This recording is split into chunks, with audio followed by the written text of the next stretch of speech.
સાહેબ આ સુરત શહેર જે વિશ્વમાં એટલું જાણીતું થયું છે,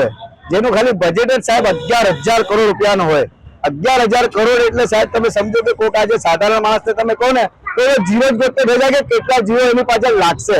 અને 70 લાખ થી 1 કરોડની વચ્ચે જયારે જે વસ્તીનું આખું સર સંચાલન જે સુરત મહાનગરપાલિકા કરતી હોય એને 22 દિવસ સુધી એનાથી ખબર પડતી હોય કે આ ડિમોલેશન કોણે કર્યું। જે સેન્ટ્રલ ઝોને આ ડિમોલેશન કર્યું એના જીયાંગ રામજીવાલાને જયારે પૂછવામાં આવે છે તો પેલો હું તો ત્યાં હતો જ નહીં, એ રટણ રડતો હોય એ પબ્લિક ના હોય કે જયારે મીડિયા હોય, પછી આખરે એને આજ અહીંયાની જનતા બતાવે છે કે સાહેબ તમે આ ફોટોમાં હતા, પછી પણ એ જયારે મીડિયા કહે છે તો ભાગે છે કે અમે નથી કર્યું। જે મીડિયાને કહે છે કે હું તો ના હતો તમે ગોતો, આવી વાર્તો કરીને રોજ એક નવું સસ્પેન્સ થ્રિલર આવતું જાય। જે રીતના એક અબ્બાસ મસ્તાનની પિક્ચર ચાલતી હોય કે જેની અંદર રોજ એક નવું સસ્પેન્સ ચાલતું હોય, તો 22 દિવસ સુધી આ સસ્પેન્સ ચાલ્યું। અહીંયાના સ્થાનિક લોકો દુર્ઘટના તાપની અંદર રોજ કોર્પોરેશન જાય, રોજ ન્યાય માંગે, રોજ આમ જાય, રોજ ન્યાય માંગે, નાના નાના બાળકોને લઈને ધૂપ તાપની અંદર।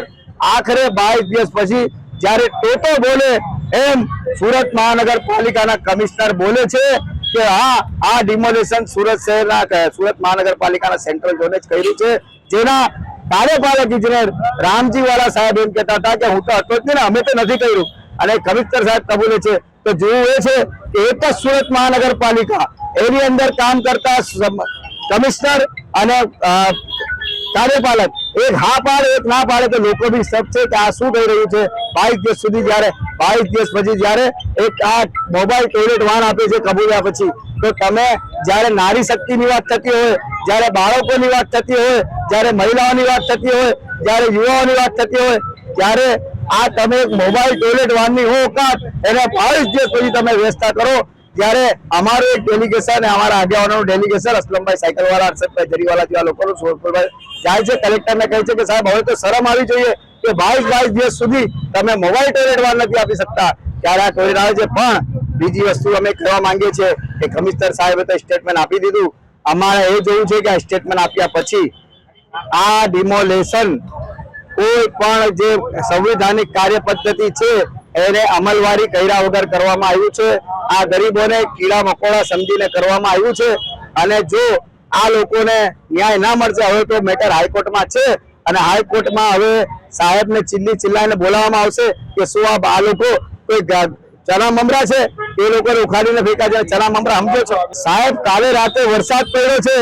આ ધગમસતા વરસાદ ની અંદર આ બાળકો અહીંયા ઉતા હતા, તમે જોઈ લો વરસાદ, આ એક નાનું પ્લાસ્ટિક નાખ્યું છે એની અંદર આ તમામ ઉતા હતા, આખી રાત એ લોકો પડેલા છે। અહીંયાથી ક્યાં જવાના, કયા આશરો લેવાના છે? આ બિલ્ડરે મોટી મોટી દિવાલો મારી છે, અહીંયા દૂર દૂર સુધી કઈ નથી, એ પડેલા એ બાળકો સવારે જ બીજે ભીનાયેલા કપડાથી ઉલટા જેમ તેમ એમના મા બાપોએ શિક્ષણ ના બગડે એના માટે એ લોકોને જેમ તેમ જે કપડા હતા એ ભીના કપડા પહેરાવીને બી એમને સ્કૂલ મોકલેલા છે। શરમ આવી જોઈએ। આવું હિન્દુસ્તાન છે, આવો હિન્દુસ્તાન અમને નથી જોઈતો। તમે હિન્દુસ્તાન સંવિધાનથી ચાલો, સંવિધાનમાં આવી કોઈ જોગવાઈ છે કે તમે લોકોને ઘર વિહોણા કરો, અને ઘર વિહોણા કરો તો તમે કામ કરો સાહેબ, એક જેસીબી લાવો, આ જે બૈચા છે એ લોકોને અંદર જ નાખી દો, આ લોકોની કબર પણ અહીંયા જ બનાવી દો, અમે અહીંયા આખું સુરત અહીંયા આવશે, આ લોકોની કબર પર ગુલાર કરશે, અને સોનાની અક્ષરમાં પ્લેટ બનાવી દેશું કે આ નાસીનગરની વસાહત સાથે સરકારે કેવો અન્યાય કર્યો છે।